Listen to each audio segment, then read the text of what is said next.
जब ये लड़का एक मशहूर परिवार की सबसे बड़ी प्रतिभा के खिलाफ द्वंद्व में उतरता है तो सभी को उम्मीद होती है कि वो बुरी तरह हार जाएगा, लेकिन इसके बजाय वो उसे पूरी तरह अपमानित कर देता है। लड़की अपनी सबसे शक्तिशाली तकनीकों को एक के बाद एक इस्तेमाल करती है, सिर्फ उस पर एक वार करने के लिए अपनी पूरी ताकत झोंक देती है। लेकिन लियो उसके हर हमले को ऐसे आसानी से चकमा दे देता है जैसे वो स्लो मोशन में चल रही हो, और फिर सिर्फ एक वार से वो उसे पूरे एरिना के पार उड़ा देता है। वो सदमे में जमीन पर गिर पड़ती है, ये समझ ही नहीं पाती कि अभी क्या हुआ। कोई साधारण लड़का उसे इतनी आसानी से कैसे हरा सकता है। लेकिन लियो केवल उसकी ओर देखता है और शांत स्वर में कहता है, आजकल के बच्चे बहुत कमजोर हैं। फिर वो उसे उन वेट ब्रेसलेट्स में से एक फेंक देता है जिसे वो पूरी लड़ाई के दौरान पहने हुए था। जैसे ही वो उसे पकड़ने की कोशिश करती है, उसकी बाहें तुरंत जवाब दे देती है।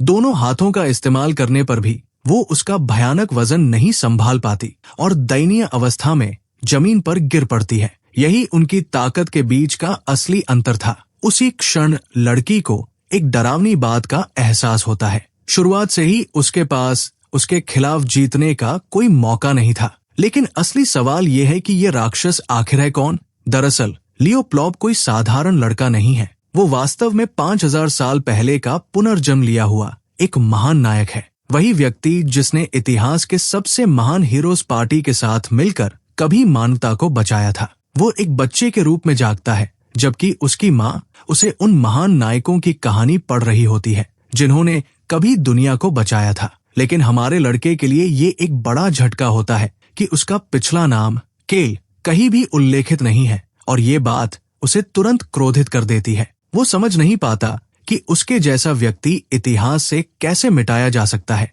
इसलिए वो सच्चाई का पता लगाने का फैसला करता है। समय बीतने पर वो हीरोज के लिए एक रॉयल स्कूल में प्रवेश करता है, जहां बच्चों को मैजिक एकेडमी में जाने से पहले तैयार किया जाता है। लेकिन वहां की पढ़ाई उसे बेहद उबाऊ लगती है और उसके आसपास के सभी लोग उसे बेहद कमजोर महसूस होते हैं। केवल जब वो आखिरकार घर लौटता है तभी उसकी असली ट्रेनिंग शुरू होती है। जैसे ही वो बाहर कदम रखता है, एक महिला उस पर टूट पड़ती है और पूरी रफ्तार से उसकी ओर हमला करती है। लियो हालांकि चौंक जाता है, फिर भी अपनी तलवार से उसके वार को रोकने में सफल हो जाता है। उनकी बातचीत से साफ है कि ये पहली बार नहीं है जब दोनों की तलवारें टकराई हों। उनका एक साझा इतिहास है जहां ऐसे मुकाबले बिल्कुल असामान्य नहीं है। वो महिला इतने लंबे समय बाद उसके साथ स्पारिंग करने को लेकर उत्साहित है और घोषणा करती है कि लुमिना एकेडमी में जाने की अनुमति देने से पहले ये उसका अंतिम परीक्षण होगा। जैसा कि बाद में पता चलता है, ये शक्तिशाली महिला और कोई नहीं बल्कि उसकी अपनी माँ है। अगले ही पल वो फिर से उसकी ओर झपटती है और उनकी तलवारें एक बार फिर टकराती है, जबकि लियो पहले ही उसका सामना करने में संघर्ष कर रहा होता है। उसकी माँ सहजता से कहती है कि उसने अभी तक अपनी पूरी ताकत का एक छोटा सा हिस्सा भी इस्तेमाल नहीं किया है। वार पर वार होते रहते हैं और ये स्पार पहले से अधिक तीव्र होता जाता है। हालांकि अंततः लियो बाजी पलट देता है। उसकी असाधारण कौशल और तलवारबाजी में महारत उसे अपनी मां पर भारी पड़ने की अनुमति देती है, जिससे वो आत्मसमर्पण करने पर मजबूर हो जाती है। महिला अपने बेटे की प्रतिभा और विकास को देखकर स्तब्ध रह जाती है। वो खड़ी होती है और नरम स्वर में उससे पूछती है कि वो लुमिना एकेडमी में जाने के लिए इतना दृढ़ क्यों है। कहानी आगे बढ़ने से पहले एकेडमी के बारे में थोड़ा संदर्भ जरूरी है। लुमिना एकेडमी मानव नायकों की एकेडमी 4 प्रतिष्ठित संस्थानों में से एक है जिनके पास हीरो रिकॉर्ड मौजूद है। उनमें से लियो को पूरा संदेह है कि लुमिना एकेडमी ही वो स्थान है जहां उसे अपने पिछले जीवन हीरो काइल से जुड़े अवशेष मिलने की सबसे अधिक संभावना है। इतने मजबूत कारण के साथ ये कोई आश्चर्य की बात नहीं कि एकेडमी में प्रवेश पाने के लिए लियो अपने निर्णय पर अडिग है। इसके बाद लियो की माँ उसे याद दिलाती है कि जर्डिंगर क्लैन के सदस्य इस समय डेलोन आए हुए हैं और वे प्लॉब मैंशन में ठहरेंगे। हालांकि उन्हें व्यक्तिगत रूप से उनके घर में रहना पसंद नहीं है, फिर भी उनके पास एक अनुरोध है। वो जर्डिंगर क्लैन के वाइस पेट्रियार्क जेज से बात करना चाहती है और उम्मीद करती है कि वो लियो को जर्डिंगर ऑरा टेक्निक सिखाने के लिए तैयार हो जाएंगे। उनका मानना है कि इस टेक्निक की मदद से लियो अगले वर्ष लुमिना एकेडमी में प्रवेश पाने लायक मजबूत बन जाएगा। लेकिन उन्हें ये नहीं पता कि उनका बेटा इसी वर्ष एकेडमी में प्रवेश पाने के लिए दृढ़ संकल्पित है। उसके पास अपने लक्ष्यों को हासिल करने के लिए एक और पूरा साल इंतजार करने का धैर्य नहीं है। कुछ समय बाद हम खुद को प्लॉब मैंशन में पाते हैं, जहां सीलिया जर्डिंगर को परिसर के अंदर लाया जा रहा है। जैसे ही वो गाड़ी से बाहर निकलती है, वो ये सोचने से खुद को रोक नहीं पाती कि उसके चाचा ने ऐसी जगह ठहरने का फैसला क्यों किया, जबकि वो आसानी से अपने लिए पूरा का पूरा होटल किराए पर ले सकते थे। जैसा कि हम पहले से जानते हैं, वो सीलिया जर्डिंगर है, 15 वर्ष की जर्डिंगर क्लैन की एक स्वॉर्ड प्रिंसेस। उसका मुख्य ध्यान लुमिना एंट्रेंस एग्जाम पर है और उसे इस बात पर संदेह है कि प्लॉब्स जैसा छोटा परिवार उसकी तैयारी में किसी तरह की मदद कैसे कर सकता है। तभी उसके चाचा उसे आवाज देते हैं। वो और कोई नहीं बल्कि जर्डिंगर क्लैन के वाइस पेट्रियार्क जेस जर्डिंगर है। वो मजाकिया अंदाज में पूछते हैं कि क्या उसे लियो से मिलने की जरा भी उत्सुकता नहीं है, उसी लड़के से जिसने खुलेआम कहा था कि उसे जर्डिंगर क्लैन में कोई रुचि नहीं है। सीलिया शांत रहती है और कहती है कि यदि लियो सिर्फ एक ऐसा एस्पायरिंग नाइट है जो अभी तक ऑरा भी इस्तेमाल नहीं कर सकता, तो उसकी नजर में वो शायद इतना प्रभावशाली नहीं होगा। हालांकि जेस उसकी राय से सहमत नहीं है। इसके विपरीत वो लियो की क्षमता को लेकर काफी आशावादी दिखाई देते हैं। जब वे मैंशन के अंदर प्रवेश करते हैं तो जेस आगे बढ़कर प्लॉब परिवार के मुखियाओं का अभिवादन करते हैं। वो परिवार के पेट्रियार्क दादे प्लॉब और उनकी पत्नी रीना प्लॉब के साथ सम्मान पूर्वक बातचीत करते हैं। दोनों मेजबान भी समान सम्मान के साथ उनका स्वागत करते हैं और जर्डिंगर परिवार को अपने घर में आने पर आदर पूर्वक स्वागत करते हैं। इसके बाद जेस औपचारिक रूप से सीलिया का परिचय रीना और दादे से कराते हैं। युवती भी तुरंत शिष्टाचार के साथ अपना परिचय देती है और उनके घर में ठहरने का अवसर देने के लिए आभार व्यक्त करती है। रीना आगे बढ़ती है और कुछ क्षणों तक सीलिया को ध्यान से देखती है। वो टिप्पणी करती है कि सीलिया अपने पिता और चाचा दोनों से रूपरंग और व्यवहार में काफी मिलती जुलती है। दूसरी ओर सीलिया रीना के आकर्षक काले बालों और लाल आंखों पर ध्यान देती है। उसे ये समझने में ज्यादा समय नहीं लगता कि रीना भी जर्डिंगर परिवार का हिस्सा है, जिसका अर्थ है कि वो सीलिया की बुआ है। बाद में जेस और रीना, जो भाई बहन हैं, बैठकर पुरानी बातें करने लगते हैं। बातचीत के दौरान जेस बताते हैं कि वे हाल ही में रॉयल स्कूल ऑफ डेलन गए थे, जहां वे लियो की एक झलक देखने की उम्मीद कर रहे थे, लेकिन उन्हें निराशा हुई क्योंकि लियो पहले ही स्कूल छोड़ चुका था, क्योंकि उसकी किसी से मिलने में कोई रुचि नहीं थी। रीना अपने बेटे की ओर से माफी मांगती है और स्वीकार करती है कि उसका व्यवहार असम्मानजनक लग सकता था। इसके बाद जेस उत्सुकता पूर्वक अपनी बहन से लियो के बारे में पूछते हैं कि वो आखिर किस तरह का व्यक्ति है। रीना उसकी बहुत प्रशंसा करती है और कहती है कि लियो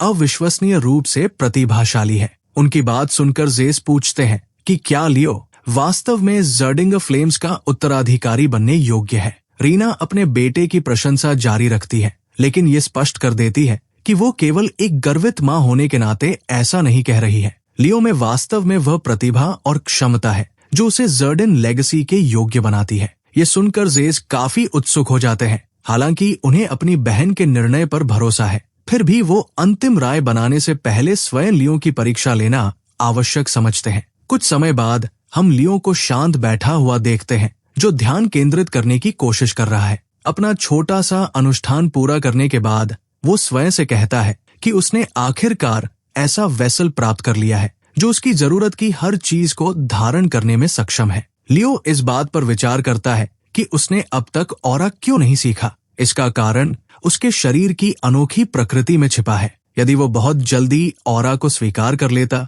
तो उसका शरीर स्वाभाविक रूप से ऑरा के अनुरूप ढल जाता और उसी में विशेषज्ञता हासिल कर लेता। इससे उसकी मना और सोल एनर्जी को संचित करने की क्षमता सीमित हो जाती, जबकि ये दोनों उसकी दीर्घकालिक योजना के लिए अत्यंत आवश्यक घटक है। अपने पिछले जीवन में उसने अनियंत्रित शक्ति का खतरा देखा था। यदि उसने अपने मृत साथियों की शक्तियों और सार को पूरी तरह ग्रहण कर लिया होता तो वो विनाश के एक बीज को पीछे नहीं छोड़ता। इतिहास को दोबारा दोहराने से बचने के लिए लियो इस जीवन में पूर्ण नियंत्रण हासिल करने के लिए दृढ़ संकल्पित है। इसलिए उसकी यात्रा का पहला कदम ऑरा में महारत हासिल करना है, लेकिन वो इसे अपने तरीके से करना चाहता है। इससे पहले कि वो अपने विचारों में और गहराई तक जा पाता, एक परिचित आवाज उसे पुकारती है और उसका ध्यान भंग हो जाता है। जैसे ही वो मुड़ता है, उसकी नजर सीलिया जर्डिन पर पड़ती है, जिसके चेहरे पर आत्मविश्वास भरी मुस्कान है। वो टिप्पणी करती है कि लगता है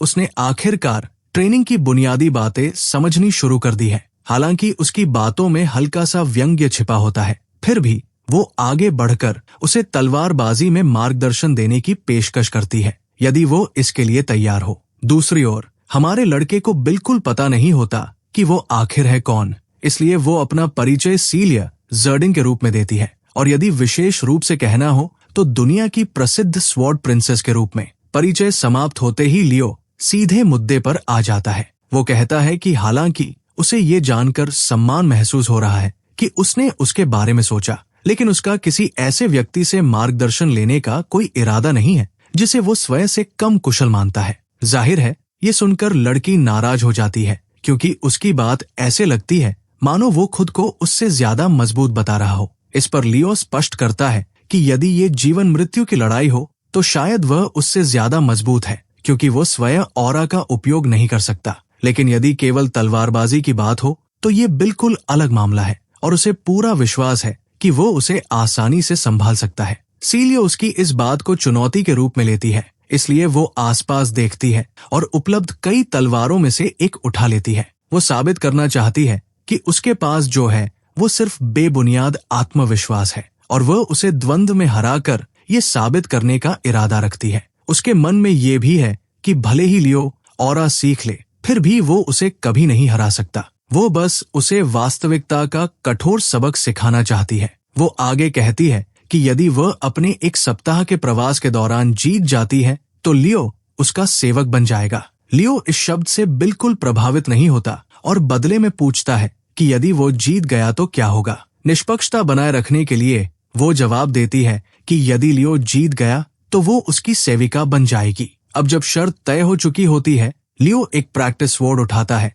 और तुरंत स्पारिंग शुरू कर देता है। वो अप्रत्याशित रूप से प्रभावशाली गति के साथ उस पर वार करने की कोशिश करता है, लेकिन वो आसानी से उससे बच निकलती है। हालांकि वह ये नोटिस किए बिना नहीं रह पाती कि उसकी गति वास्तव में काफी चिंताजनक रूप से अच्छी है। फिर भी सीलिया को पूरा विश्वास है कि केवल इससे वो जीत नहीं सकता। जब दोनों फिर से एक दूसरे की ओर बढ़ते हैं, लियो एक बेहद भारी वार करता है और उसके पीछे की शक्ति उसे दबाव में डाल देती है। वो तुरंत पीछे हटती है, क्योंकि उस बल को संभालना उसके लिए कठिन हो जाता है, और जब लियो की तलवार जमीन से टकराती है तो वो तुरंत टूट जाती है। लेकिन वो यही नहीं रुकता। वो एक बार फिर उसकी ओर दौड़ पड़ता है। जो महिला पहले घमंड से भरी हुई थी, अब वो लियो को चुनौती देने के अपने फैसले पर पछताने लगी है, और उसे यकीन हो जाता है कि वो इस आने वाले वार को रोक नहीं सकती। इसलिए वो खुद को तैयार करती है और सीधे उस वार को झेलने का फैसला करती है।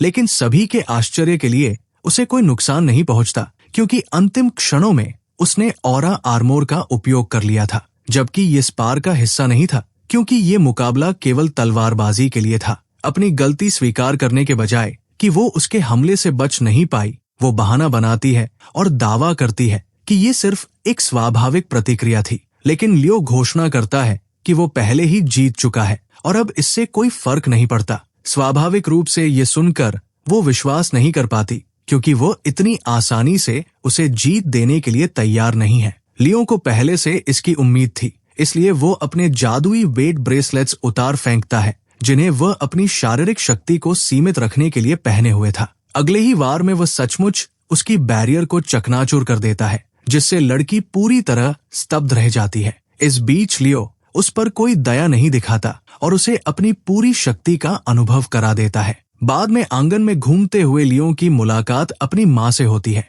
जो तुरंत उसका परिचय उसके चाचा जेज से कराती है। लियो तुरंत सम्मान प्रकट करने के लिए सिर झुकाता है और जेज भी अपना परिचय देते हुए उसका अभिवादन स्वीकार करते हैं। इसके बाद दोनों सज्जन हाथ मिलाते हैं। फिर उसकी माँ पूछती है कि क्या वो सीलिया से मिल चुका है, जिस पर लियो को याद आता है कि लड़ाई के बाद वो डर के कारण बेहोश हो गई थी। इससे पहले कि लियो उसे बता पाता कि वास्तव में क्या हुआ था, एक नाइट जेज के पास एक रिपोर्ट लेकर पहुंचता है। जेज ये जानकर अत्यंत प्रभावित होते हैं कि लियो ने ऐसे शरीर के साथ सीलिया को हरा दिया जिसने अभी तक और भी नहीं सीखा है। वो व्यक्तिगत रूप से लियो की प्रशंसा करते हुए कहते हैं कि ये वास्तव में प्रभावशाली उपलब्धि है, लेकिन लियो कहता है कि सीलिया ने बस उसे कम आका था। इसके बाद जेस पूछते हैं कि शर्त में सीलिया ने क्या खोया, जिस पर लियो खुशी से जवाब देता है कि हारने वाले को जीतने वाले का सेवक बनना था। तो मूल रूप से अगले एक सप्ताह तक सीलिया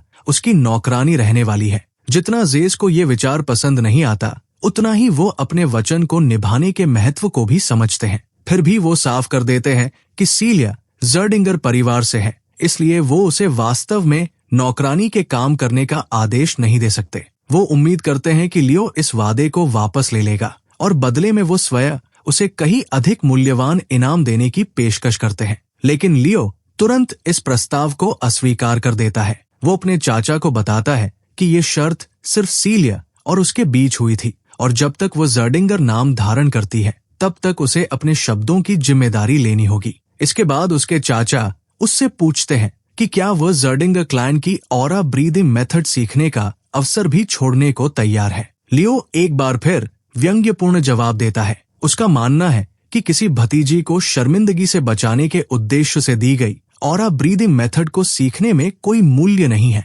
चूंकि जेस के पास इस स्थिति से निकलने का कोई और तरीका नहीं बचता, इसलिए वो थोड़ा आक्रामक रुख अपनाने का फैसला करते हैं। वो सीधे लड़के से पूछते हैं और उसे याद दिलाते हैं कि उसने अभी अभी कहा है कि वो जर्डिंगर परिवार की प्रत्यक्ष वंशज को अपनी सेविका बनाएगा, और साथ ही ये भी कि जर्डिंगर ऑरा ब्रीदिंग मेथड उसके लिए बेकार है। लियो बिना डरे और परिणामों की परवाह किए बिना शांत रहता है और कहता है कि उसके चाचा ने जो कहा है वो वास्तव में सही है। अचानक उसके चाचा का व्यवहार नरम पड़ जाता है और वो विनम्रता से उससे पूछते हैं कि क्या उसे नहीं लगता कि उसकी बातें कुछ अधिक उद्दंड और अशिष्ट थी। लियो फिर स्पष्ट करता है कि उसका जर्डिंगर परिवार का अपमान करने का कोई इरादा नहीं था। वो कहता है कि यदि उसे सीलिया को हराने के पुरस्कार के रूप में ऑरा ब्रीदिंग टेक्निक दी जाती तो वो खुशी खुशी उसे स्वीकार कर लेता, लेकिन वो उसे रिश्वत के रूप में स्वीकार नहीं करेगा ताकि सीलिया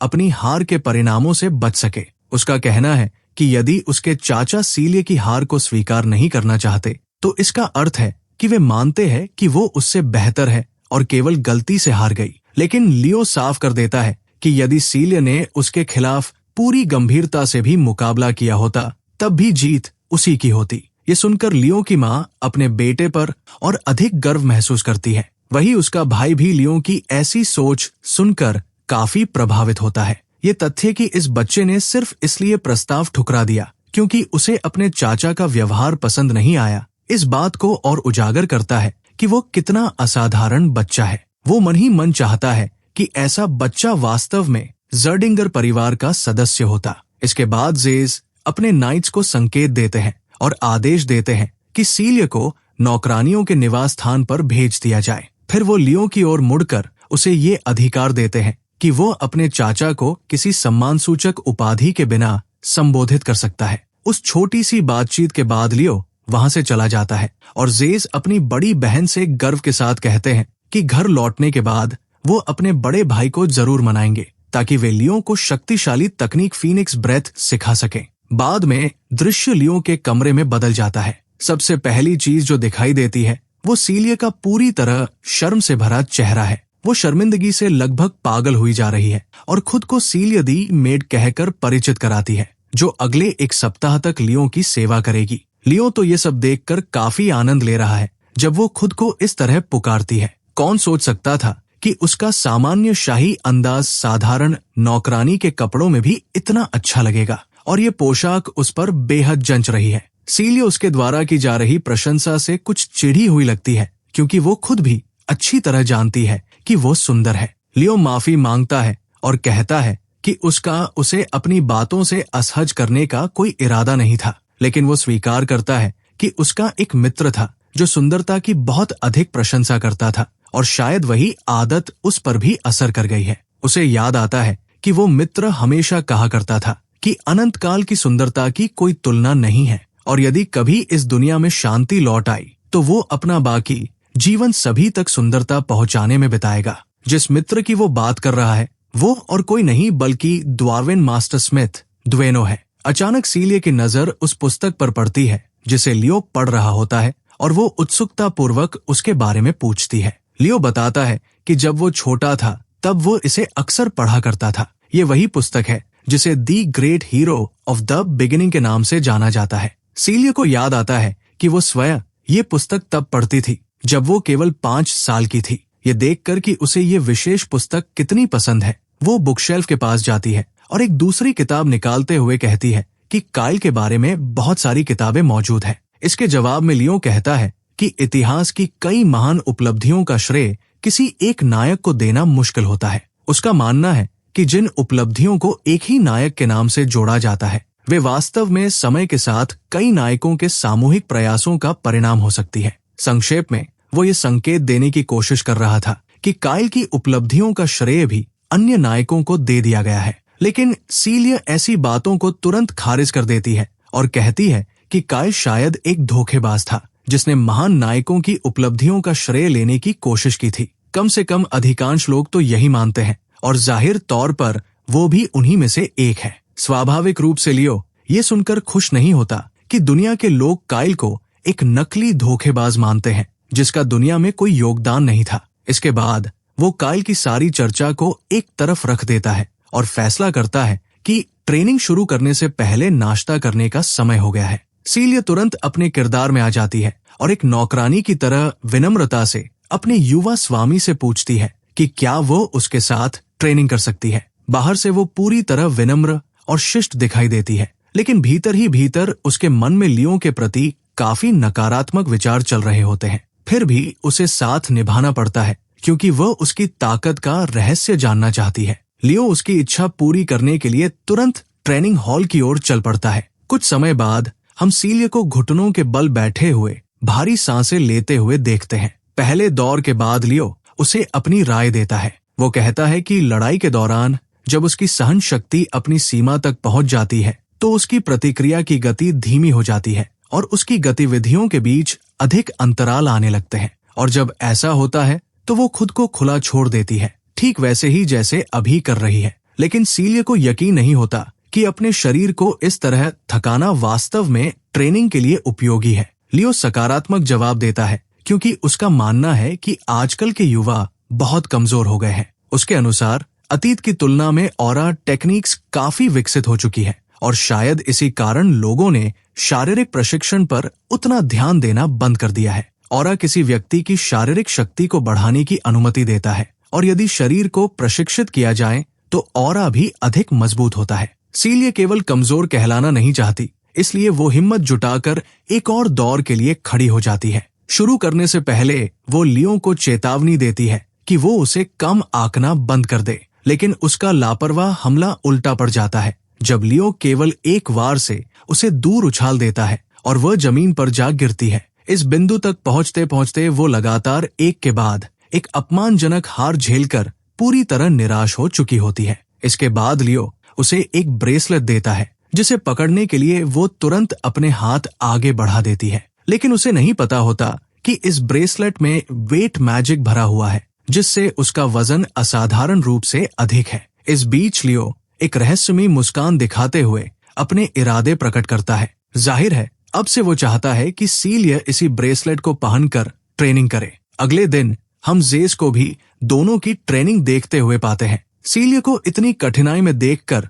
उसके चाचा को पूरा विश्वास हो जाता है कि ये उसके लिए एक अच्छा अनुभव साबित होगा। लुमिना जाने से पहले उसके घमंड का कम से कम एक बार टूटना उसके लिए फायदेमंद हो सकता है। इसके बाद वो लियो को आवाज देते हैं और उसे एक अच्छी खबर सुनाते हैं कि वो पेट्रियार्क से बात करके उसे फीनिक्स ब्रेथ का उत्तराधिकारी बनाने की अनुमति लेने के बारे में सोच रहे हैं। फीनिक्स ब्रेथ का नाम सुनकर लियो थोड़ा चौंक जाता है क्योंकि जहां तक उसे याद है ये मूल रूप से जर्डिंगर परिवार की मूल ऑरा टेक्निक है। उसने सुना है कि केवल वे लोग जिन्हें परिवार के भीतर मान्यता प्राप्त होती है वही इसे विरासत में प्राप्त कर सकते हैं। सीलिया भी अपनी राय रखते हुए कहती है कि उसके पिता इतनी आसानी से इसकी अनुमति नहीं देंगे, लेकिन ऐसा लगता है कि जेस पहले से ही इस बात का अनुमान लगा चुके हैं। वो लियो के सामने एक शर्त रखते हैं, यदि वो लुमिना एंट्रेंस एग्जामिनेशन पास कर लेता है तो उसे ये टेक्निक सीखने की अनुमति मिल जाएगी। स्वाभाविक रूप से ये बात सीलिया को पसंद नहीं आती,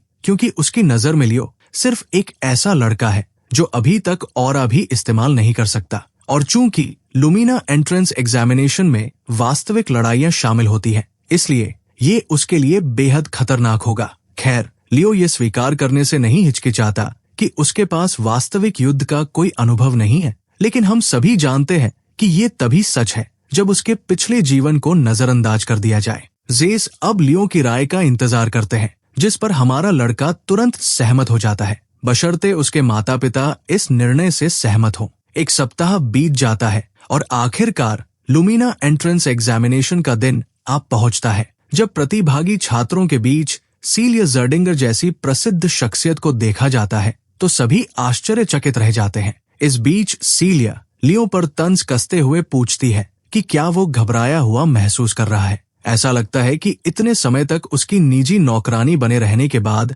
वो अपने किरदार में कुछ ज्यादा ही खो गई है, क्योंकि वो अभी भी लियो को मास्टर कहकर संबोधित कर रही है। तभी गुलिवर की जानी पहचानी आवाज उनका ध्यान अपनी ओर खींचती है। वो वास्तव में सीलिया से मिलने आया है, लेकिन लियो को उसके साथ देखकर थोड़ा हैरान हो जाता है। ये व्यक्ति लियो पर कटाक्ष करता है, क्योंकि उसका मानना है कि हमारे लड़के का यहाँ कोई स्थान नहीं है, क्योंकि वो ऑरा का उपयोग करना भी नहीं जानता। साथ ही वो सीलिया का विनम्रता से अभिवादन करने की कोशिश करता है, लेकिन बेचारे को दोनों ऐसे नजरअंदाज कर देते हैं मानो उसका अस्तित्व ही न हो। वो असहज होकर सीलिया को याद दिलाता है कि वो गुलिवर ट्रैटन है और पिछली बार मिलने पर उसने उसका अभिवादन किया था, लेकिन गुलिवर की निराशा के लिए सीलिया उसके नाम को पहचानती तक नहीं और तुरंत लियो का हाथ पकड़कर वहां से जाने लगती है। तभी किसी और की आवाज उन्हें रोकती है। वास्तव में वहां दो भाई बहन आते हैं। लंबा लड़का आबाद ल्यूलन है, जो ल्यूलन परिवार से है और उसकी उम्र 16 वर्ष है। उसके साथ खड़ी छोटी लड़की चेल्सी ल्यूलन है, जिसकी उम्र 14 वर्ष है और वो भी उसी परिवार से संबंध रखती है। जहां सीलिया इन दोनों को पहचानती हुई दिखाई देती है, वही लियो को बिल्कुल पता नहीं कि ये कौन है। सीलिया उसे बताती है कि ये ल्यूलन भाई बहन है, जो लॉर्ड्रन एम्पायर की उसी वीर वंशावली से आते हैं और ल्यूलन परिवार के बच्चे हैं। सीलिया विशेष रूप से उत्साहित दिखाई देती है, क्योंकि वो इन दोनों को देखकर खुश नहीं है। वो लियो को चेतावनी देती है कि ल्यूलन भाई बहन भी उनके साथ इस परीक्षा में भाग लेने वाले हैं, इसलिए उन्हें किसी भी हालत में उनसे हारना नहीं चाहिए। वो बिल्कुल नहीं चाहती कि जर्डिंगर क्लैन ल्यूलन परिवार से पीछे रह जाए, लेकिन वास्तव में ये लियो की चिंता का विषय नहीं है। आखिरकार वो जर्डिंगर नहीं बल्कि प्लॉप परिवार से है। खैर, जब वे दोनों सीलिया का अभिवादन करते हैं तो उसके पास उसे अस्वीकार करने का कोई कारण नहीं होता और वह भी उनका अभिवादन स्वीकार कर लेती है। साथ ही वो डेलाड किंगडम के एक कुलीन परिवार हाउस प्लॉप से आए लियो का परिचय भी कराती है। जब आबाद ल्यूलन ये सुनता है कि लियो के नाम के साथ कोई विशेष उपाधि नहीं जुड़ी है, तो वो उसे महत्वहीन समझकर नजरअंदाज कर देता है। दोनों भाई बहन तुरंत मुड़ते हैं और वहां से चले जाते हैं। जाते जाते ये चेतावनी भी दे जाते हैं कि शीर्ष स्थान पर वही रहेंगे। ये कहना गलत नहीं होगा कि सीलिया को ल्यूलन भाई बहनों से बिल्कुल लगाव नहीं है और वो आने वाली परीक्षाओं में उन्हें पूरी तरह पराजित करने का इंतजार कर रही है। तभी लुमिना एकेडमी का एक प्रतिनिधि मंच पर आता है और तुरंत वहां मौजूद सभी लोगों का ध्यान अपनी ओर आकर्षित कर लेता है। वो व्यक्ति अपना परिचय एल्बी जेरोन के रूप में देता है, जो लुमिना एकेडमी में एक प्रोफेसर है। जहां इस प्रतिष्ठित व्यक्ति को देखकर सीलिया के चेहरे पर आश्चर्य उभर आता है, वही लियो बिल्कुल प्रभावित नहीं होता, मुख्यतः इसलिए क्योंकि उसे पता ही नहीं कि ये व्यक्ति कौन है। सीलिया इस बात से स्पष्ट रूप से चिढ़ जाती है कि लियो एल्बी जैसे प्रसिद्ध व्यक्ति को भी नहीं पहचानता। वो उसे समझाते हुए बताती है कि एल्बी जेरोन का नाम हीरो रिकॉर्ड में दर्ज है, जो वर्तमान युग के नायकों की प्रतिष्ठित सूची मानी जाती है। लियो कुछ क्षणों तक प्रोफेसर को ध्यान से देखता है और एक अजीब बात नोटिस करता है। एल्बी की बाई आंख में अत्यधिक मात्रा में मना केंद्रित है। इसके बाद प्रोफेसर एल्बी वहां एकत्रित छात्रों को संबोधित करना शुरू करते हैं। वो एंट्रेंस एग्जामिनेशन के प्रारूप को समझाते हैं। एल्बी के अनुसार परीक्षा के दो मुख्य भाग हैं, 1-on-1 कॉम्बैट और मॉन्स्टर सब्जुगेशन। सामान्य रूप से प्रतिभागी इन परीक्षाओं को बारी बारी से पूरा करते हैं, लेकिन एल्बी तुरंत स्पष्ट कर देते हैं कि उन्हें ऐसी पद्धतियां बेहद उबाऊ लगती है और वो अपनी बात साबित करने में बिल्कुल समय बर्बाद नहीं करते। अगले ही क्षण वो अपने हाथ में पकड़े हुए कागज को जला देते हैं, मानो पारंपरिक परीक्षा प्रणाली को पूरी तरह खारिज कर रहे हों। इसके बाद वो एक मोटी और प्राचीन दिखने वाली पुस्तक निकालते हैं। जैसे ही वो उसे खोलते हैं, शिक्षक उसके पहले अध्याय को सक्रिय करते हैं, जिसका शीर्षक है प्रोलॉग, द वाइल्ड फॉरेस्ट। उसी क्षण सभी छात्रों के पैरों के नीचे एक विशाल एन्चांटमेंट सर्कल चमकने लगता है। मंच तैयार हो चुका है और किसी को भी अंदाजा नहीं है कि प्रोफेसर आगे क्या करने वाले हैं। लेकिन एक बात बिल्कुल स्पष्ट हो जाती है कि एल्बी ज़ेरोन अक्षमता से नफरत करते हैं। वो घोषणा करते हैं कि वो सभी परीक्षाओं को मिलाकर एक ही चुनौती में बदल रहे हैं और अब सब कुछ एक साथ आगे बढ़ेगा। ये समझने के लिए कि आखिर हो क्या रहा है, हमें पता चलता है कि हीरो रिकॉर्ड केवल एक ऐतिहासिक रिकॉर्ड नहीं है। इसका वास्तविक महत्व इसकी उस क्षमता में है जिसके द्वारा ये किसी हीरो की दुनिया को साकार कर सकता है, जिसमें अतीत के नायकों के अनुभव मौजूद होते हैं। इस दुनिया तक पहुंचकर कोई व्यक्ति किसी पूर्व हीरो की शक्ति को विरासत में प्राप्त कर सकता है। सरल शब्दों में कहें तो ये लगभग एक हीरो ट्रेनिंग सिस्टम की तरह है। सभी छात्रों को इस हीरो की दुनिया में भेज दिया गया है, जिसे द वाइल्ड फॉरेस्ट कहा जाता है। प्रोफेसर घोषणा करते हैं कि उनका एकमात्र उद्देश्य जीवित रहना है। वे चाहें तो एक दूसरे के साथ मिलकर काम करें या फिर एक दूसरे को बाहर कर दें। जीवित रहने के लिए जो भी करना पड़े कर सकते हैं। जो लोग परीक्षा छोड़ना चाहते हैं वे अपने हाथ में पकड़े हुए ऑर्ब को तोड़कर वापस लौट सकते हैं। बस यही नियम है। कुछ मिनट तक आसपास देखने के बाद हमारे लड़के को इस स्थान को पहचानने में ज्यादा समय नहीं लगता। ये बिल्कुल वैसा ही दिखाई देता है जैसा उसे याद है। दरअसल ये कभी एक एल्वन फॉरेस्ट हुआ करता था, उससे पहले कि विच क्वीन सिलोतना ने इस पर कब्जा कर लिया था। इस बीच कुछ छात्र वापस जाना चाहते हैं, खासकर इसलिए क्योंकि उन्हें लगता है कि ये स्थान केवल एक भ्रम है। लेकिन हमारा लड़का ऐसा नहीं सोचता। जहां तक वो समझ सकता है, भले ही ये दुनिया परीक्षक की यादों से बनी हो, लेकिन यहाँ जो कुछ भी होने वाला है वो वास्तविक होगा। यहाँ मौजूद घातक खतरे किसी की भी जान ले सकते हैं यदि वो पर्याप्त सावधान न रहें। खतरे की बात आते ही लियो किसी की उपस्थिति महसूस करता है और जल्द ही एक तीर उसका निशाना बनाता है, जो टकराते ही उसके नीचे की जमीन को चकनाचूर कर देता है। सौभाग्य से वो सुरक्षित रहता है, लेकिन जब वो तीर आने की दिशा में देखता है तो उसे पता चलता है कि ये ल्यूओलन परिवार की लड़की चेल्सी है। ऐसा लगता है कि उसने उसे जर्डिंगर परिवार का सदस्य समझ लिया है और इसी कारण वो उसे खत्म करने के लिए दृढ़ है। लेकिन लियो तुरंत स्पष्ट कर देता है कि वो प्लैव परिवार का सदस्य है। हालांकि चेल्सी और अधिक आक्रामक हो जाती है क्योंकि उसे लगता है कि वो झूठ बोल रहा है। आखिर उसने उसे पहले सीलिया के साथ देखा था। बिना किसी झिझक के वह अपना मैजिक स्पेल वाइंड सिकल इस्तेमाल करती है। लियो प्रभावित दिखाई देता है क्योंकि वो उसे ऐसा स्पेल चांट करते हुए देखता है जो उसके पिछले जीवन में मौजूद नहीं था। लेकिन वो ये भी नोटिस करता है कि इस स्पेल की बुनियादी संरचना ज्यादा अलग नहीं है। इस बीच चेल्सी इस बात से परेशान है कि उसके सामने होने के बावजूद वो कितना शांत और संयमित बना हुआ है। उसे विचलित करने के लिए वो अपनी प्रभावशाली क्षमता का प्रयोग करती है, लेकिन लियो अपनी तलवार के केवल एक वार से उसे आसानी से रोक देता है और उसकी भेजी हुई मना ब्लेड बस बिखर कर गिर जाती है। ये देखकर चेल्सी अस्थिर हो जाती है। जहां तक वो समझ सकती है उसने ऑरा का उपयोग भी नहीं किया था, तो फिर उसने उसका हमला इतनी आसानी से कैसे रोक दिया? हमारा लड़का उसके आहत अहंकार पर और नमक छिड़कते हुए सहजता से कहता है कि उसका हमला बहुत साधारण था। फिर वो उसे गठबंधन करने का प्रस्ताव देता है क्योंकि इससे उसका फायदा होगा। वो उसे याद दिलाता है कि जो सबसे लंबे समय तक जीवित रहेगा उसे सबसे अधिक अंक मिलेंगे। इसलिए एक सॉर्सरेस होने के नाते उसे कम से कम एक परीक्षा तो पास करने की कोशिश करनी चाहिए, इससे पहले कि वो बाहर हो जाए। उसके जवाब का अंदाजा लगाना मुश्किल नहीं है। वो तुरंत पलटकर कहती है कि वह कोई साधारण सॉर्सरर नहीं है, वह एक बैटल मेज है। उसके द्वारा उसके हमले को साधारण कहे जाने से वो आहत महसूस करती है। उसकी बातों से चिढ़कर वो अपनी सारी शक्ति इकट्ठा करती है ताकि उसे तुरंत कुचल सके और साबित कर सके कि वो उतनी कमजोर नहीं है जितना वो समझ रहा है। लेकिन उसके सारे हमले बेकार साबित होते हैं क्योंकि लियो उस दिशा में खड़ा ही नहीं होता जहां उसकी ब्लेड्स जा रही होती है। इससे भी बुरी बात यह है कि उसे आसपास कहीं भी मना का कोई निशान महसूस नहीं होता, इसलिए वो ये भी पता नहीं लगा पाती कि वो कहाँ है। लेकिन जल्द ही उसकी नजर लियो पर पड़ती है, जो उसके ठीक सामने खड़ा होता है और उसकी मुट्ठी बंधी हुई होती है। हमें ये देखने को नहीं मिलता कि वो घूंसा उसके डरे हुए चेहरे पर पड़ता है या नहीं, लेकिन एक बात स्पष्ट है, उसके घुटनों में उसे संभालने की ताकत नहीं बचती,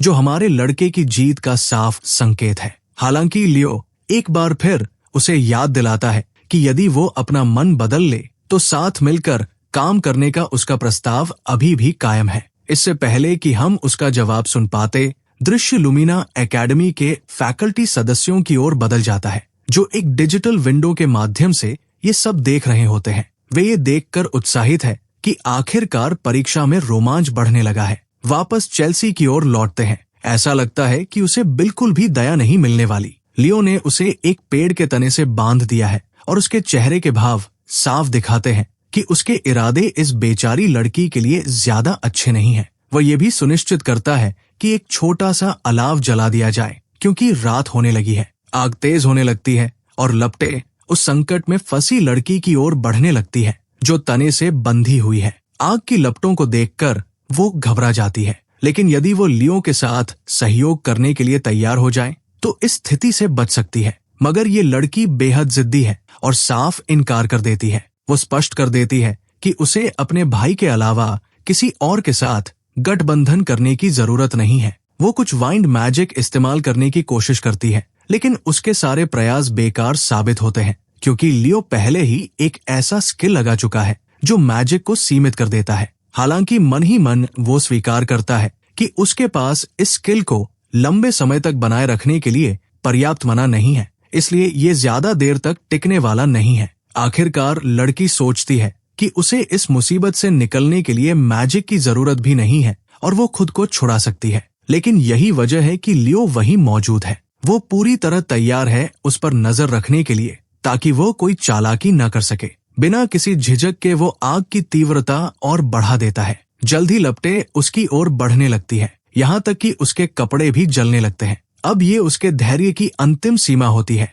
आखिरकार लड़की हार मान लेती है और उसके साथ गठबंधन करने के लिए सहमत हो जाती है। लेकिन जाहिर है केवल कुछ शब्द लियो को विश्वास दिलाने के लिए पर्याप्त नहीं है। वो उससे कहता है कि वो अपने परिवार के नाम की शपथ ले। लड़की तुरंत उसकी मांग पूरी करती है और लुएलिन परिवार के नाम की शपथ लेते हुए सहयोग करने का वचन देती है। तब जाकर लियो उन रस्सियों को खोलता है जिनसे वो बंधी हुई थी, लेकिन इससे पहले कि वो जलती हुई आग में गिर पड़े, वो उसे अपनी बाहों में संभाल लेता है। इसके बाद दृश्य फिर से शिक्षकों की ओर बदल जाता है, जो ध्यानपूर्वक छात्रों के प्रदर्शन को देख रहे हैं। अब तक एल्बीज़ेरोन को ऐसा कोई छात्र नहीं मिला है जो उसकी अपेक्षाओं पर खरा उतर सके। उसके अनुसार अधिकांश छात्रों का एक दूसरे से लड़ने और प्रतिस्पर्धा करने का फैसला बेहद मूर्खतापूर्ण और हास्यास्पद है। केवल सीलिया जर्डिंगर और आबाद लुएलिन ही ऐसे छात्र हैं जिन्होंने अपनी क्षमता का ऐसा प्रदर्शन किया है जो वास्तव में ध्यान देने योग्य है, क्योंकि वे मिलकर काम कर रहे हैं। कम से कम इससे उसे ये संतोष मिलता है कि छात्रों के लिए अभी भी उम्मीद बाकी है। तभी उसका ध्यान लियो और चेल्सी की ओर जाता है, जो अब साथ मिलकर काम कर रहे हैं। उसकी नजर विशेष रूप से लियो पर टिक जाती है। हालांकि चेल्सी के साथ उसने जो आग वाला तरीका अपनाया था वो काफी अपरिपक्व था, लेकिन चेल्सी लुएलिन जैसी लड़की को सहयोग करने के लिए तैयार कर लेना एल्बी की नजर में उसे पास होने लायक बना देता है। खासकर इसलिए क्योंकि उसके पास सीलिया और आबाद जैसी शक्ति या प्रतिष्ठा नहीं है। हालांकि ऐसा लगता है कि यहीं पर शिक्षक पूरी तरह गलत साबित हो रहे हैं, क्योंकि हमारा लड़का सीलिया को बिना किसी कठिनाई के हरा चुका है। फिर भी एल्बीज़ेरोन लियो को इस प्रतियोगिता का एक अप्रत्याशित डार्क हॉर्स मानने लगता है। रास्ते में कुछ मॉन्स्टर्स को मार गिराने के बाद लियो और चेल्सी आगे बढ़ने का फैसला करते हैं। ऐसा लगता है कि चेल्सी को अब ये एहसास होने लगा है कि लियो के साथ गठबंधन करना इतना बुरा निर्णय नहीं था। वो उससे पूछती है कि वो कौन सा ऑरा इस्तेमाल कर रहा है, क्योंकि उसे उससे किसी भी प्रकार का मना महसूस नहीं हुआ। उसके आश्चर्य की सीमा नहीं रहती जब लियो सहजता से कह देता है कि उसे ऑरा इस्तेमाल करना आता ही नहीं। स्वाभाविक रूप से ये बात उसे स्तब्ध कर देती है। जब दोनों बातचीत कर रहे होते हैं, तभी झाड़ियों के पीछे एक मॉन्स्टर छिपा हुआ उन पर नजर रख रहा होता है, लेकिन चेल्सी जल्दी ही उसकी मौजूदगी महसूस कर लेती है और तुरंत उस पर हमला कर देती है। सच कहें तो इतना कमजोर मॉन्स्टर उस हमले के सामने बिल्कुल नहीं टिक सकता था। यहाँ तक कि लियो भी मानता है कि उसके पास वास्तव में प्रभावशाली शक्ति है, लेकिन जिस तरह वो उसका उपयोग करती है वो पूरी तरह गलत है। अचानक लियो को कुछ अजीब महसूस होता है और वह उसे अपनी हरकतें रोकने के लिए कहता है। उसने रेत में कुछ असामान्य देखा है। जब वह झुककर ध्यान से देखता है तो उसे सूखी जमीन और लोगों के सड़े-गले शव दिखाई देते हैं। तभी अचानक एक विस्फोट हो जाता है, लेकिन लियो तुरंत चेल्सी को अपनी बाहों में उठाकर वहां से छलांग लगा देता है। जिन्होंने ये जाल बिछाया था वे आखिरकार अपनी छिपने की जगह से बाहर आ जाते हैं। पता चलता है कि वे गुलिवर और उसके साथी हैं। हम पहले से जानते हैं कि उसकी लियो से दुश्मनी है, इसलिए ये कोई आश्चर्य की बात नहीं कि वो विशेष रूप से उसे निशाना बनाने आया है। वो अपने एक साथी को हमला करने का आदेश देता है और वो मूर्ख बिना किसी हिचकिचाहट के आगे बढ़ जाता है। दुर्भाग्य से उसके लिए उसका स्वागत लियो के एक ऐसे घूंसे से होता है जो लगभग उसका जबड़ा तोड़ देता है और उसे जमीन पर फैला देता है। लियो पूरी दृढ़ता के साथ खड़ा रहता है और शांत स्वर में चेल्सी से कहता है कि वह सिर्फ उसकी पीठ का ध्यान रखे। एक पल के लिए चेल्सी चौंक जाती है, ये देखकर कि उसने लगातार दूसरी बार उसे इतनी आसानी से बचा लिया, लेकिन वो जल्दी ही संभल जाती है और उसके पीछे जाकर खड़ी हो जाती है, बाकी गुंडों का सामना करने के लिए तैयार। इस बीच गुलिवर वही करता है जो वो सबसे अच्छा करता है, अपनी दयनीय जान बचाने के लिए भागता है। वो अपने दल को छोड़ देता है और बेताबी से लियो से जितनी ज्यादा दूरी बना सके उतनी बनाने की कोशिश करता है। उसके दिमाग में बस एक ही विचार चल रहा है, जल्दी से कोई साथी ढूंढना। किस्मत से सेलिया उसे दूर से देख लेती है। उसका पीछा करने के बजाय वो शांति से उस दिशा में चल पड़ती है जहां से वो भाग रहा है। जब वे आखिरकार घटनास्थल पर पहुंचते हैं तो जो वे देखते हैं वो हैरान कर देने वाला होता है। पूरा इलाका राक्षसों की लाशों और उन छात्रों के शवों से भरा पड़ा है जिन्होंने उनसे लड़ने की कोशिश की थी और असफल रहे थे। स्वाभाविक रूप से चेल्सी अपने भाई से दोबारा मिलकर खुश होती है। इस बीच सेलिया लियो पर तंज कसते हुए पूछती है कि आखिर वो चेल्सी के साथ क्या कर रहा है। लियो गर्व से दावा करता है कि उसके साथ गठबंधन बनाने का फैसला उसी का था। हालांकि सेलिया को इस बात पर विश्वास करना मुश्किल लगता है। वो इस बात पर ज्यादा आसानी से विश्वास कर लेती कि उसने किसी तिलचट्टे को बैकफ्लिप करते देखा है, बजाय इसके कि लियो ने जिद्दी बकरी जैसी चेल्सी को गठबंधन के लिए मना लिया हो। इस पर लियो सहज और डरावने अंदाज में कहता है कि उसने बस उसे मना लिया। उसकी शैतानी मुस्कान सेलिया को भी असहज कर देती है और वो सोचने लगती है कि आखिर उसने उसे मनाने के लिए किया क्या होगा। खैर, हमारा लड़का उन छात्रों को दोबारा खड़ा होने में मदद करने लगता है जिन्हें उसने अभी अभी बेहोश किया था। ये देखकर अबोध पूछता है कि लियो उनके विरोधियों की मदद क्यों कर रहा है। हमारा लड़का तुरंत साफ कर देता है कि आपस में लड़ने की कोई जरूरत नहीं है। इसके बजाय इस दुनिया की चुनौतियों का सामना करने के लिए साथ रहना स्वार्थी होकर लड़ने से कहीं बेहतर विचार है। चूंकि अबोध और बाकी लोग समझ नहीं पा रहे कि वो किस चुनौती की बात कर रहा है,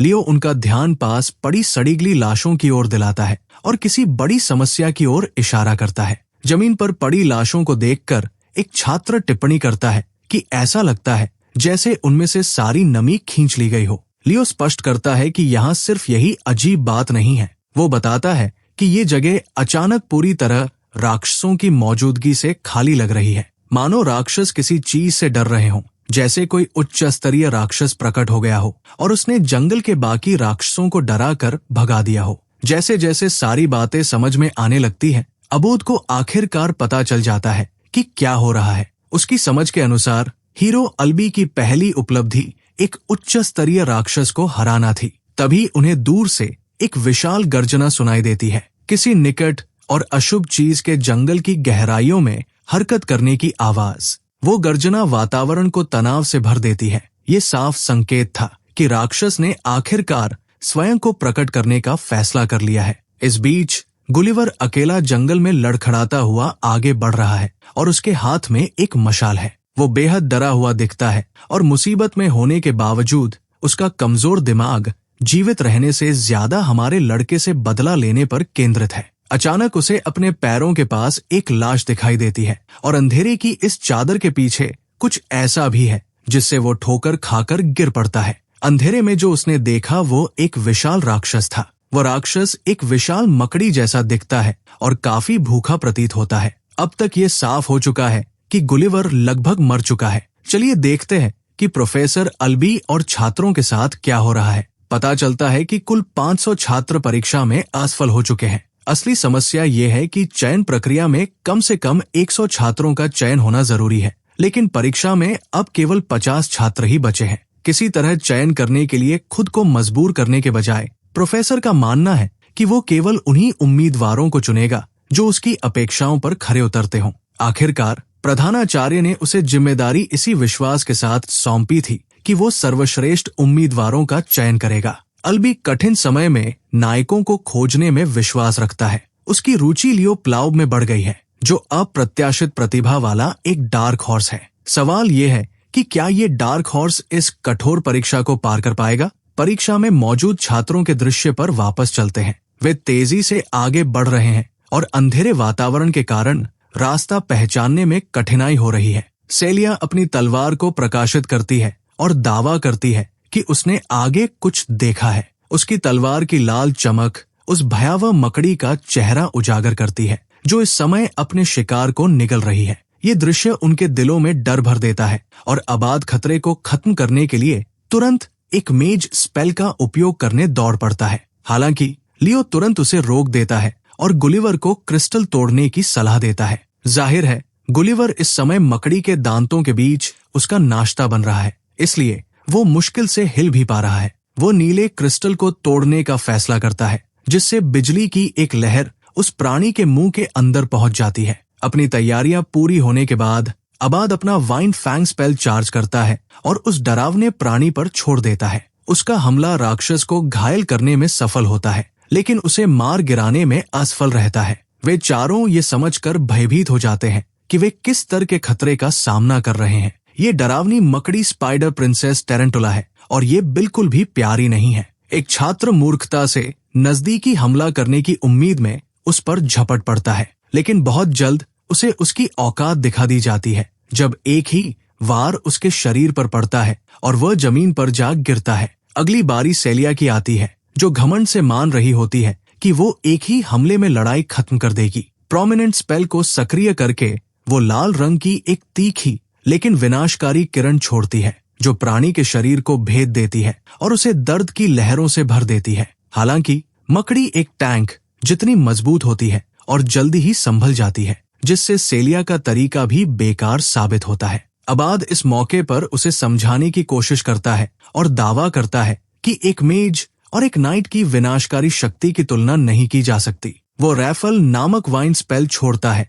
जो मकड़ी को अंतहीन भंवर की तरह काटने लगता है, लेकिन अपने हमले के अंत में वो ये देखकर डर जाता है कि वो प्राणी पूरी तरह सुरक्षित और जीवित है तथा उसे घूर रहा है। ये महसूस करते हुए कि उसका भाई तुरंत खतरे में है, चेल्सी उसकी मदद के लिए अपनी विंड ब्रेकर मैजिक का उपयोग करती है। फिर भी आबाद मकड़ी के पंजे से एक कट खा लेता है। हालांकि उसकी बहन का हमला अपने जादू से उस वार का असर कम कर देता है। वो उसके पास आती है और देखती है कि वह मुश्किल से अपनी बाह गंवाने से बचा है। उन्होंने इस राक्षस के खिलाफ सब कुछ आजमा लिया है, लेकिन उसकी बेहद तेज पुनर्जनन क्षमता उनके सारे प्रयासों को बेकार कर देती है। निराशा उनके दिलों में घर करने लगती है, क्योंकि क्वीन टेरेंटुला उन्हें खत्म करने के लिए आगे बढ़ती है। लियो आगे आता है और समझाता है कि ये प्राणी सोलोटना की बेटी है। ये एरेबस की सेना के भीतर एक घातक राक्षस थी और एल्फ जंगल को जलाकर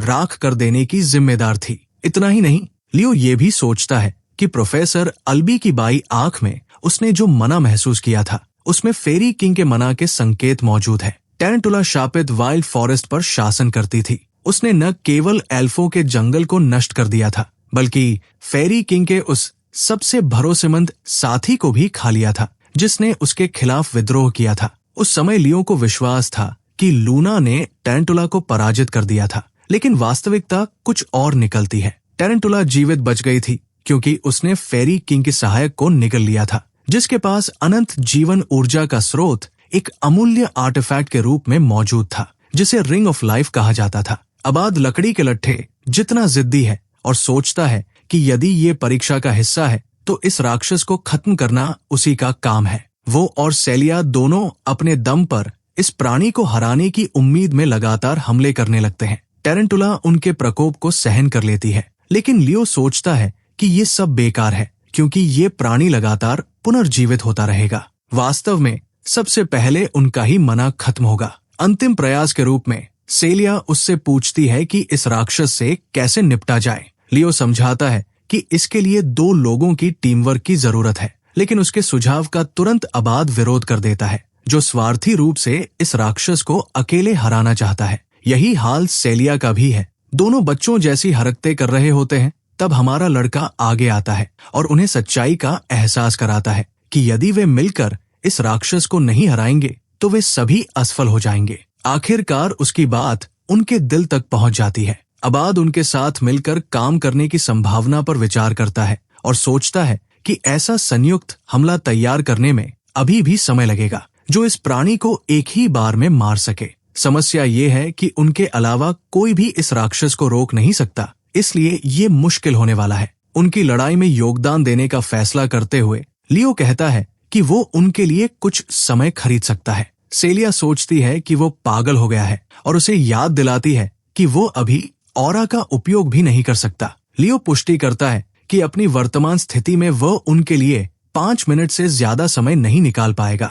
जादूगर अबाद को डर है कि तब तक भी उनका संयुक्त हमला असफल हो सकता है। हालांकि लियो पूरी तरह आश्वस्त है कि ये काम करेगा और जमीन से एक हथियार उठा लेता है। वो ये भी जोड़ता है कि फायर और वाइंड एलिमेंट्स की आपस में बहुत अच्छी अनुकूलता होती है, इसलिए ये पर्याप्त होगा। अपने मतभेदों के बावजूद स्वॉर्ड प्रिंसेस और महान जादूगर सहयोगी बन जाते हैं। वही लियो उस बदसूरत मकड़ी को एक अच्छी चुनौती और अपने पिछले जीवन की याद के रूप में देखता है। लड़ाई की शुरुआत हमारे लड़के द्वारा एक तेज वार से प्राणी के एक अंग को काटकर अलग करने से होती है, जिससे बाकी 2 छात्र हैरान रह जाते हैं। वो आगे बढ़कर उस प्राणी के चेहरे को भी बुरी तरह नष्ट कर देता है और टाटारस के इस राक्षस को देखकर संतुष्ट महसूस करता है। अतीत की एक झलक में हम एक एल्फ बच्चे को डर के मारे रोते हुए भागते देखते हैं। दुर्भाग्यवश टाटारस नामक राक्षस उसे अपने जाले में फंसा लेता है। लड़का पूरी तरह उस प्राणी के जाल में जकड़ा हुआ होता है। अब उसके बच निकलने की कोई संभावना नहीं बची थी। मकड़ी तेजी से उसके पास पहुंचती है, उसे पूरा निगल जाने के लिए तैयार। लड़का अपनी माँ से मदद की गुहार लगाता है और आने वाले विनाश की प्रतीक्षा करता है। तभी एक चमकदार अस्तित्व उसके उद्धारकर्ता के रूप में प्रकट होता है। प्रकाश से बना एक अस्तित्व जो उस प्राणी को बच्चे को नुकसान पहुंचाने से रोक देता है। लूना अपने मातृभूमि में तबाही मचा रहे उस प्राणी पर क्रोधित हो उठती है और इस बात से भी कि उसने उस ठेकेदार को निगल लिया था जो एल्वेन वन का दाहिना हाथ माना जाता था। लूना दांतों वाले उस प्राणी की ओर एक प्रकाश हमला छोड़ती है। उसका जादुई हमला टाटारस को घेर लेता है, उसे एक पिंजरे में कैद कर देता है और फिर उस पर बिजली का एक विशाल स्तंभ गिराता है। लूना को उम्मीद नहीं थी कि एरेबोस की सेना एल्वेन वन तक पहुंचकर उस पर भी कब्जा कर चुकी होगी। उस समय अपने मूल जीवन में लियो उस बच्चे को मुक्त कराने का जिम्मेदार बना था और जाल से निकलने में उसकी मदद की थी। अब वर्तमान दृश्य पर लौटते हैं, जहां वह हाथ में कुल्हाड़ी लिए खड़ा है और अपने साथियों के लिए समय खरीदने को तैयार है। फिर भी अपने ऑरा के बिना वो ज्यादा कुछ नहीं कर सकता। चेल्सी से मदद मांगते हुए लियो उसे निर्देश देता है कि वो एलिमेंटल मैजिक का उपयोग करके अपने हथियारों को उसकी ओर लक्षित करे। वो एक हमले से फुर्ती से बच निकलता है। उसकी अपार गति को देखकर चेल्सी को चिंता होती है कि कहीं वह इसी रफ्तार में हमले की चपेट में ना आ जाए। हालांकि लियो जोर देकर कहता है कि यदि वो जल्दी करे तो उसे कुछ नहीं होगा। चेल्सी अपना जादू सक्रिय करती है और उसके लिए किसी भी प्रकार का हथियार बनाने को तैयार हो जाती है। लियो कहता है कि जब तक वो काम करे कोई भी हथियार ठीक है। वो उसके लिए एक हथियार बनाती है, जबकि लियो अनुमान लगाता है कि वह एक सिमिटर और एक बास्टर्ड स्वॉर्ड तैयार कर रही है। दोनों हथियार हाथ में आते ही लियो वारों की बौछार कर देता है और मकड़ी को लगातार काटने लगता है। हर बार जब एक हथियार टूट जाता है, चेल्सी उसकी ओर दूसरा भेज देती है। वो एक डैगर और एक बैटल एक्स पकड़ लेता है। लियो की चौंका देने वाली और अत्यधिक शारीरिक क्षमताओं ने चेल्सी को भीतर तक हिला दिया है। यहाँ तक कि वो सोचने लगती है कि वो मार्शल आर्ट्स का विशेषज्ञ है। यहाँ तक कि अबाद भी उसे शक्तिशाली मानने से खुद को रोक नहीं पाता। फिर भी वो अजेय नहीं है, क्योंकि एक तेज कट उसके चेहरे को छू जाता है। लियो सोचता है कि यदि वो यहाँ और अभी एक बेवकूफ मकड़ी को भी नहीं रोक सकता, तो उसके दोस्त परलोक में कभी उसका मजाक उड़ाना बंद नहीं करेंगे। वो और अधिक तीव्रता से हमला करता है और मकड़ी को काटते हुए एक और हथियार मांगता है। दुर्भाग्यवश चेल्सी के पास अब कोई हथियार नहीं बचा होता, जिससे वो हैरान रह जाता है। सौभाग्य से सेलिया अपना अंतिम हमला पहले ही तैयार कर चुकी होती है।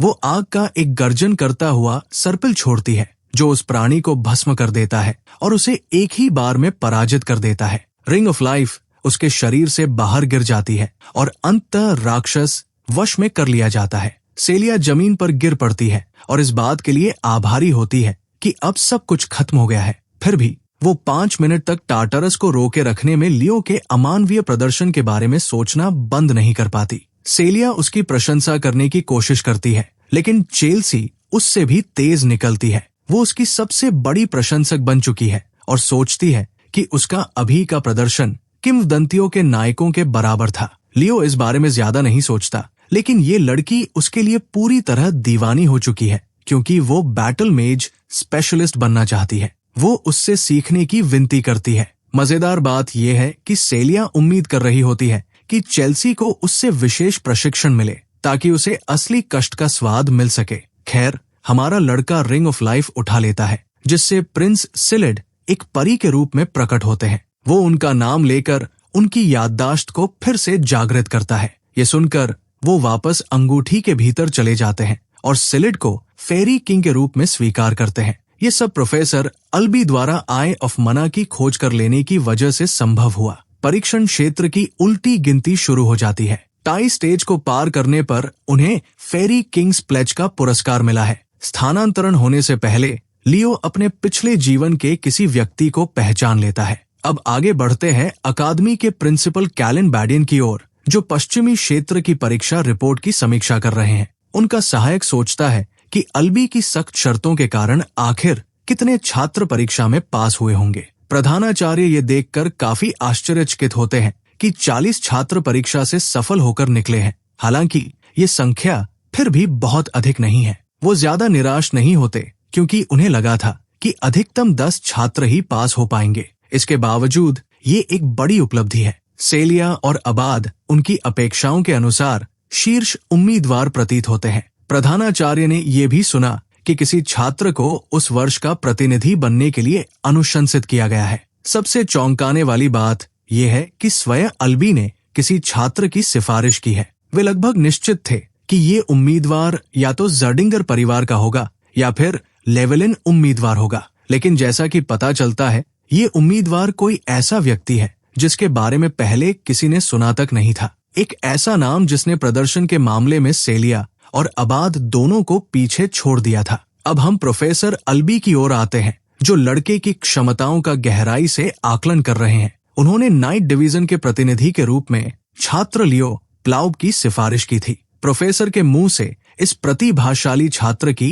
इतनी प्रशंसा सुनकर प्रधानाचार्य हैरान रह जाते हैं। उन्होंने विशेष रूप से इस उम्मीदवार को ऐसे व्यक्ति के रूप में वर्णित किया था जिसमें एक हीरो जैसी प्रतिभा मौजूद है। अब जब परीक्षा पूरी तरह समाप्त हो चुकी है, हमारा लड़का अकेले ही एक गर्म सोना का आनंद ले रहा है और उसकी गर्माहट का आनंद उठा रहा है। परीक्षा पास करने का पुरस्कार फेरी किंग्स प्लेज है। सामान्यतः किसी हीरो की लिविंग वर्ल्ड को क्लियर करने पर कोई विशेष पुरस्कार नहीं मिलना चाहिए, लेकिन अजीब बात यह है कि उसे एक पुरस्कार मिला, मानो वो एक अपवाद हो। लियो समझ नहीं पाता कि ऐसा क्यों हुआ, और तभी वो अपनी माँ को अपने सामने खड़ा देखता है। वो उससे पूछती है कि क्या वह जानता है कि उसे हाउस ऑफ जर्डिंगर से क्यों निकाल दिया गया था। एक सहयोगी को बचाने की कोशिश में उसने नियंत्रण खो दिया था और जर्डिंगर की ज्वालाओं को मुक्त कर दिया था, लेकिन उसने कभी भी अपने उस निर्णय पर पछतावा नहीं किया, यहाँ तक कि आज भी नहीं। अपने इकलौते बेटे पर ध्यान केंद्रित करते हुए वो चाहती है कि उसकी अद्भुत प्रतिभा सही दिशा में आगे बढ़े। साथ ही उसे अकादमी में प्रवेश मिलने पर वो उसे बधाई देकर सबसे अधिक प्रसन्न होती है। गौरवशाली लुमेरिया सिटी में कदम रखते ही छात्रों से कहा जाता है कि वे द्वार के बाहर जाने से पहले अपना सामान इकट्ठा कर लें। लुमेरिया इस दुनिया का केंद्र है और इसकी सबसे प्रतिष्ठित संस्था लुमीना एकेडमी है। आखिरकार लियो के पहुंचने पर उसका चाचा उससे मिलने आता है और परीक्षा पास करने की बधाई देता है। लियो सोचता है कि वो यहाँ क्या कर रहा है और उसे पता चलता है कि हाउस जर्डिंगर इस समय एक ऐसे विवाद को सुलझाने में व्यस्त है जो कम से कम 1 महीने से चल रहा है। उसका चाचा उससे पूछता है कि क्या वह इस संघर्ष का कारण जानता है। लियो सोचता है कि शायद इसका संबंध फीनिक्स ब्रेथ की विरासत से है। उसका चाचा पुष्टि करता है कि बात बिल्कुल यही है और हालांकि उसकी बड़ी बहन जर्डिंगर कबीले का हिस्सा नहीं है, फिर भी लियो उसका बेटा होने के कारण इससे जुड़ा हुआ है। इसके अलावा कबीले के बुजुर्ग पश्चिमी परीक्षा में उसकी सफलता से बेहद प्रभावित है, जो अत्यधिक कठिन मानी जाती है। लियो को एक विशेष सबस्पेस की दी जाती है जिसे वो तुरंत एक आदेश बोलकर उपयोग करने का फैसला करता है। इससे एक विशेष पुस्तक तक पहुंच खुल जाती है। फिर उसका चाचा उसे निर्देश देता है कि वो पुस्तक के पन्नों पर अपना रक्त लगाए। लियो उसके निर्देशों का पालन करते हुए अपने अंगूठे को काटता है और रक्त की बूंदें पन्नों पर गिरा देता है। अब जब उसने अपना रक्त साझा कर दिया है तो उसे पुस्तक के भीतर मौजूद जानकारी तक पहुंच मिल जाती है। कोई और उस जानकारी को नहीं जान पाएगा और यद्यपि जर्डिंगर परिवार की तकनीकों में महारत हासिल करना आसान नहीं है, उसका चाचा लड़के की प्रतिभा पर भरोसा करता है और मानता है कि वो बहुत जल्द इसका अभ्यस्त हो जाएगा। इसके साथ ही वो आधिकारिक रूप से उसका हाउस ऑफ जर्डिंगर में स्वागत करता है। उनकी मुलाकात के बाद सेलिया किसी अज्ञात स्थान पर लियो से मिलने का अनुरोध करती है। अचानक एक लड़की उससे टकरा जाती है जिससे दोनों गिर पड़ते हैं। चश्मा पहने ये लड़की जल्दी जल्दी अपनी किताबें समेटती है और अपनी लापरवाही के लिए माफी मांगती है। वो वहां से चली जाती है। तभी लियो को उसका कार्ड दिखाई देता है। वो उसे उठाता है और क्लोई मुलर के बारे में जानता है, जो अकादमी की एक प्रथम वर्ष की छात्रा है। लियो दरवाजा खोलता है और वहां उसे नाराज सेलिया मिलती है, जो उसे याद दिलाती है कि उन्हें खरीदारी के लिए बहुत सारी चीजें लेनी है और वो पहले ही देर कर चुका है। वो माफी मांगता है क्योंकि यहाँ आने से पहले उसकी अप्रत्याशित रूप से अपने चाचा से मुलाकात हो गई थी। खुशी से भरी सेलिया उत्सुकता पूर्वक पूछती है कि आखिर हुआ क्या था। उसके सवाल का जवाब देने के लिए लड़का जर्डिंगर परिवार की ज्वालाओं को नियंत्रित करता है और पूछता है कि क्या वह इसे सही तरीके से कर रहा है। ये देखकर वो पूरी तरह अविश्वास में पड़ जाती है। आत्मविश्वासी लियो ने 1 महीने से भी कम समय में उस गुप्त तकनीक में महारत हासिल कर ली थी। उसकी अविश्वसनीय उपलब्धि उसे स्तब्ध कर देती है और वो सोचने लगती है कि क्या वो सचमुच इंसान भी है। उसी दिन बाद में स्वॉर्ड प्रिंसेस और फॉरगॉटन हीरो पास में किनारे लगते हुए एक जहाज को देख रहे होते हैं।